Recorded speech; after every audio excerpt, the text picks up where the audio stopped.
अस्सलाम वालेकुम। जिगर की चर्बी या फैटी लिवर जिसको हम कहते हैं उसके बारे में आज बात करेंगे। इसकी जो डिफरेंट स्टेजेस हैं खास तौर पे इसके बारे में बात करेंगे। अक्सर लोग अल्ट्रासाउंड की रिपोर्ट लेके आते हैं और पूछते हैं कि डॉक्टर साहब हमें बताएं कि इस रिपोर्ट के अंदर जो जिगर की स्टेज लिखी हुई है जैसे कि स्टेज 1 है या स्टेज 2 है, इसका क्या मतलब है और क्या ये इसको ट्रीट किया जा सकता है, और अगर ट्रीट किया जा सकता है तो कैसे किया जा सकता है। इन सारी चीजों के बारे में आज के इस वीडियो के अंदर बात करेंगे। मेरा नाम डॉक्टर अतीक है और हम फैटी लिवर या जिगर की चर्बी के बारे में बात करें। जो जिगर की चर्बी या जिसको हम फैटी लिवर कहते हैं, इसका मतलब ये होता है कि जो आपका जिगर है उसके बाहर चर्बी जमा होना शुरू हो जाती है। थोड़ी मिकदार में चर्बी वैसे जिगर के गिर्द जमा होती रहती है। ये एक एनर्जी स्टोर करने का बॉडी का जिस्म का एक मैकेनिज्म है। लेकिन अगर ये चर्बी जरूरत से ज्यादा जमा होना शुरू हो जाए तो इसको हम फिर फैटी लिवर डिजीज कहते हैं। जिगर जैसे कि बहुत सारी वीडियो में मैं बता चुका हूं कि बहुत ही एक अहम ऑर्गन है हमारी बॉडी का। ये ना सिर्फ हमारी जिस्म से जो नुकसानदेह मादे हैं उनको निकालने में मदद देता है, बल्कि प्रोटीन्स बनाता है जो जिस्म की चर्बी है उसकी मेटाबॉलिज्म में भी आपकी मदद करता है। लेकिन अगर ये जो जिगर है इसके गिर्द चर्बी जमा होना शुरू हो जाए तो फिर जिगर को ये चर्बी मुतासर करना शुरू कर देती है और इस बीमारी को हम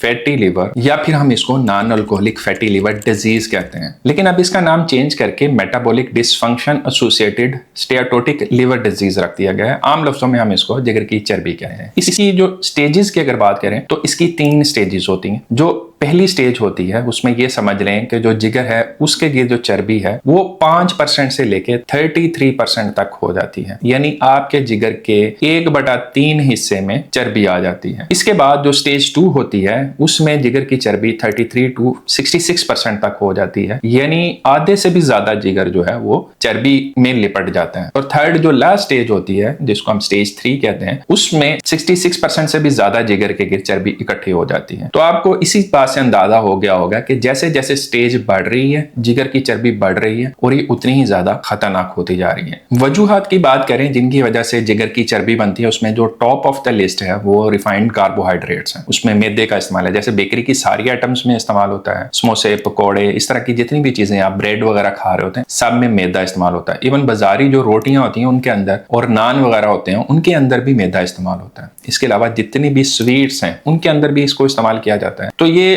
मैदा जो होता है बेसिकली ये रिफाइंड कार्बोहाइड्रेट्स है, इसके अंदर से सारा बुरा निकाल दिया जाता है। ये बिल्कुल वाइट, यानी समझें कि इसमें से सारे मिनरल्स, विटामिन्स और जो इसका फाइबर होता है उसको निकाल के बिल्कुल इसको पैलेटेबल शक्ल दी जाती है कि ये आराम से खाया जाए और इसका टेस्ट जो है वो बढ़ाया जाए। क्योंकि हमारी एक नेचर है कि जब भी इसे कार्ब्स मिलते हैं, स्पेशली रिफाइंड कार्ब्स मिलते हैं, तो इससे हमारे ब्रेन से एक हार्मोन रिलीज होता है जिसको डोपामिन कहते हैं। ये खुशी का, लज्जत का एहसास देता है। तो ऐसी तमाम चीजें इसीलिए आपका बार बार खाने को दिल करता है। और ये ऐसी चीजें होती हैं क्योंकि इनके अंदर फाइबर नहीं है, इनके अंदर प्रोटीन नहीं है, ये बहुत तेजी से हजम हो जाती हैं और आप इनको ज्यादा मिकदार में खा जाते हैं और बार बार खाने को दिल करते हैं। तो इसकी वजह से आपका जो डेली का कैलोरिक इनटेक होता है वो भी बढ़ जाता है। तो यही वजह है कि ये एक नंबर 1 रीजन है जिगर की चर्बी होने की। सेकेंड नंबर पे जितने भी आपके कार्बोनेटेड ड्रिंक्स हैं, कोला ड्रिंक्स हैं, इनके अंदर बहुत ज्यादा चीनी है। जितने बाजार में से आपको जूसेस मिल रहे हैं उनके अंदर बहुत ज्यादा चीनी है। तो एक्स्ट्रा चीनी भी जो है वो एक वजह बन रही है जिगर की चर्बी की। इसके अलावा वेस्टर्नाइज्ड लाइफस्टाइल, जो भी बर्गर, पिज्जा, शवारमे वगैरह आप बाहर से खा रहे हैं, अगर तो हफ्ते में 2 हफ्ते में एक बार कभी कभार खा रहे हैं तो कोई मसला नहीं, लेकिन अगर ये आप हफ्ते में 2-3 बार खा रहे हैं तो ये भी जिगर की चर्बी बनने की वजह बन रही है। इसके अलावा नींद की कमी, परेशानी, स्ट्रेस अगर ज्यादा होगी तो बॉडी से ऐसे हार्मोन निकलते हैं जैसे कि कोर्टिसोल वगैरह है, वो भी आपकी बॉडी में चर्बी को बढ़ाते हैं, सोजश को बढ़ाते हैं। उसकी वजह से भी जिगर की चर्बी जो है वो बढ़ती है। इसके अलावा मुख्तलिफ बीमारियां हैं जैसे कि शुगर है, मोटापा है, या फिर ऐसे मरीज जिनके अंदर ट्राइग्लिसराइड्स वगैरह बढ़े हुए हैं, ये वो ऐसे मरीज हैं जिनके अंदर जिगर की चर्बी होने के चांसेस ज्यादा होते हैं। अब बात करते हैं कि जिगर की चर्बी की कौन सी स्टेज जो है वो ट्रीटेबल है और कौन सी स्टेज जो है उसका इलाज मुश्किल से होता है। स्टेज 1 जैसे कि मैंने बताया कि इसमें अभी जिगर के गिर्द चर्बी थोड़ी मिकदार में जमा होना शुरू हुई है, अभी आपका आधे से ज्यादा जिगर जो है वो ठीक है। इस स्टेज के ऊपर सबसे बेस्ट टाइम है जिगर की चर्बी को रिवर्स करने का। ज्यादातर लोगों के अंदर जिगर की चर्बी की कोई शुरू में अलामत नहीं होती। कुछ लोग हाँ कंप्लेन करते हैं कि उन्हें थकावट रहती है, दाईं तरफ पेट के अंदर थोड़ा बोझ रहता है, वजन महसूस होता है, लेकिन ज्यादातर लोगों में ये अलामत नहीं होती। लेकिन जिस भी शख्स का पेट निकला हुआ है, मैं बार बार बता चुका हूं कि अगर आप सीधे होके खड़े होके पांव की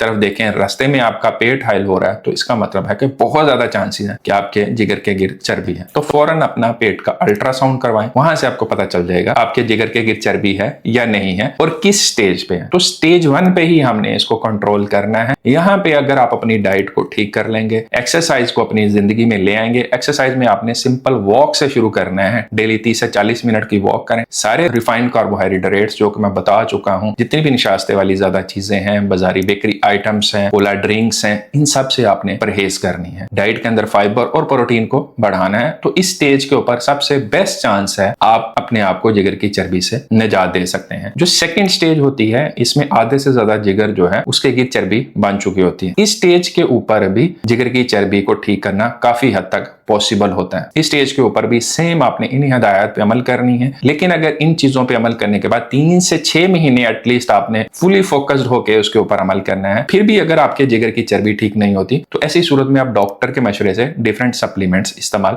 कर सकते हैं। लेकिन बाजारी टोटकों, हकीमी टोटकों, इनकी तरफ आपने कभी भी नहीं जाना। ये आपका जिगर ठीक करने के बजाय उल्टा खराब कर देंगे। स्टेज 3 ये बहुत ही क्रिटिकल स्टेज है। तो इस स्टेज पे आपने जिगर की चर्बी का इलाज गैस्ट्रोएंटरोलॉजिस्ट यानी मेदे जिगर के स्पेशलिस्ट के मशवरे से ही करना है। खुद से किसी किस्म का टोटके करने की जरूरत नहीं है। अपनी डाइट को ठीक तो जरूर करें, लेकिन मेदे जिगर के स्पेशलिस्ट को जरूर दिखाएं, क्योंकि इस स्टेज के ऊपर जो जिगर है उसकी फाइब्रोसिस और सिरोसिस होना शुरू हो जाती है। फाइब्रोसिस सिरोसिस बेसिकली क्या होती है कि जो जिगर के सेल्स हैं वो डेड होना शुरू हो जाते हैं। बाकी फाइब्रोसिस की डिफरेंट आगे 4 स्टेजेस हैं, उसको हम फाइब्रोस्कैन टेस्ट के जरिए से हम चेक कर सकते हैं। लेकिन आपने शुरू में ही जिगर की चर्बी को डिटेक्ट करना है, उस वहीं पे ही उसको रोकना है। बार बार अक्सर वीडियोस में ये कहता रहता हूं कि जो परहेज है वो इलाज से 1000 गुना या कहीं 10 लाख गुना बेहतर है। क्योंकि एक दफा आपको कोई बीमारी हो जाए, खुदा ना खास्ता, फिर आप सारी जिंदगी दवाइयां भी खाते रहे तो आपकी बॉडी उस ओरिजिनल शक्ल में वापस नहीं आती जिस शक्ल में अल्लाह ताला ने आपकी बॉडी को बनाया है। तो इसलिए आपने शुरू में ही एहतियात करनी। जिस बंदे का भी पेट बड़ा हुआ है, अगर आपको थोड़ा सा भी शुबा है तो अपने पेट का आज ही अल्ट्रासाउंड कराएं। कोई इसमें शुआई नहीं लगती, बहुत सिंपल सा एक टेस्ट है जिससे आप पता चला सकते हैं। इसके अलावा अपने जिगर के टेस्ट हैं जिनको लेफ्टीज कहते हैं,